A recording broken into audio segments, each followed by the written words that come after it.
Hey everybody, Sean here from Somm Wine Club, and I have got some wine for you.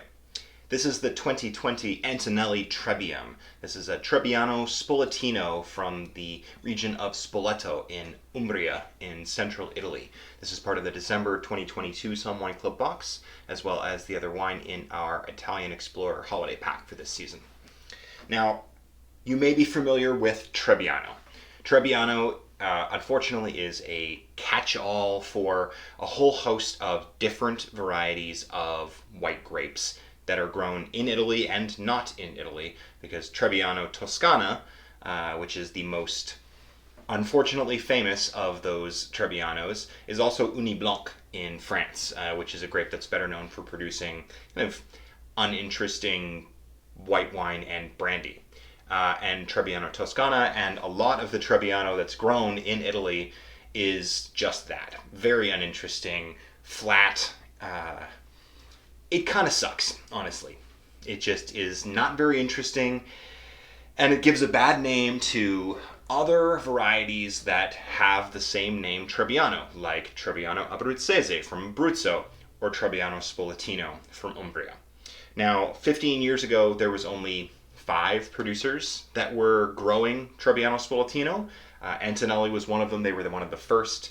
They are one of the oldest wineries in the region. The Antonelli family has been making wine in Umbria since the 1860s, and the current head of the winery, Filippo Antonelli, started producing this wine in 2007.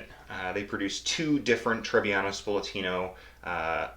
Trebium is the one that's done with a light skin contact in neutral oak vessels with lees contact, and then they have an extended skin contact Trebbiano Spoletino as well, which is not quite an orange wine, but pushing more towards that category. But I think that this is a great introduction to this grape variety, which has the potential to be one of the classic white wines of Italy. The fact that it was basically almost lost to time 15 or 20 years ago and is now in this huge upward trajectory with producers focusing really intently on quality and making really expressive, interesting wines out of it. Historically, these vines were trained up the side of maple trees. They were kind of trained to go around the trunks and then kind of connected in the middle. So you had this canopy growing between the maple trees that grow in the area. These days, these are grown in more traditional trellises, but you can still find Trebbiano Spoletino growing up the sides of maple trees. So I think this is a fantastic variety that more people should be familiar with, so I'm happy to share it. Let's see. Right away, there's a ton of aromatic kind of coming out of this wine. Even though this isn't like a super floral wine like Riesling or Gewürztraminer or Muscat, it's still pretty pronounced in its intensity. There's a lot of like ripe tree fruit, Asian pear. There's some like honeydew or golden delicious apple. You get these really juicy fruit forward kind of tree fruit characters. There is a subtle kind of undertone of white flowers or blossoms as well, along with elements from that lees contact. This spends at least 6 months on the lees after fermentation in those large oak casks. So you're getting some roundness, some breadth, some of that kind of toasty, nutty character, which takes this wine from being kind of like, oh, this is good, into, whoa, this has great aromatics and intensity and, let's see, texture.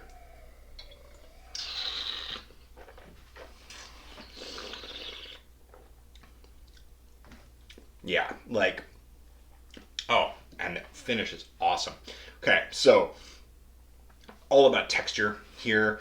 You put this wine into your mouth and you expect it to be kind of soft and easy drinking, and at first it is, and then it spreads out into the sides of your mouth. You feel the roundness of it, the weight.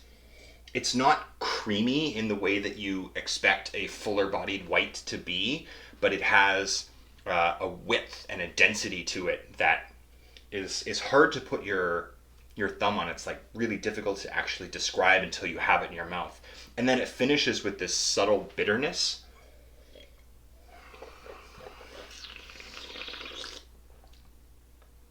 After you swallow, you get this slightly phenolic, bitter compound kind of flavor and texture in your mouth that lingers and gives this wine much more complexity and an interesting character. This is a fantastic food wine, especially for this time of year when things are a little cooler. You still want something refreshing, but you want something that can stand up to slightly richer dishes. Classic dishes of Umbria, of the region, like you have lots of cold cuts, you have roasts and things like that. Porchetta is, well, the Romans will fight you, but I'm of the opinion that porchetta probably came from this central part of Italy. So the flavors of herbs and fat, like rolled up in pork belly.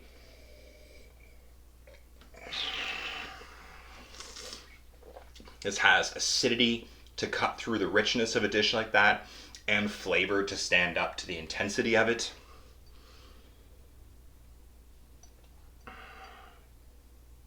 I've talked in other videos about how much you can tell that I like a wine by how little is left in the glass by the time I'm getting to the end of the video, and this is no exception.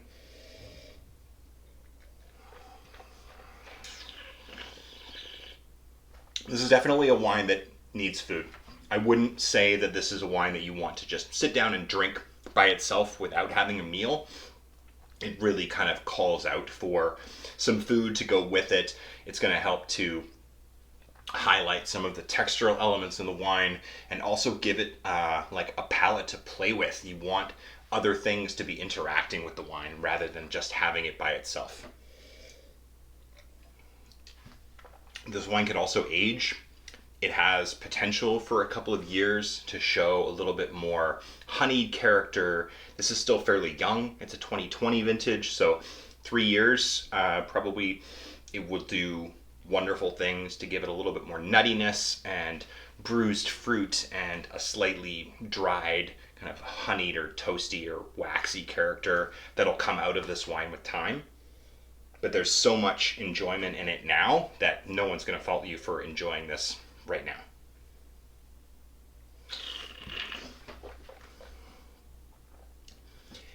I'm always so excited to share these little bit more obscure varieties with small producer stories. This is not a region that a lot of people are familiar with, and if they are, it's definitely more for the reds like Sagrantino de Montefalco.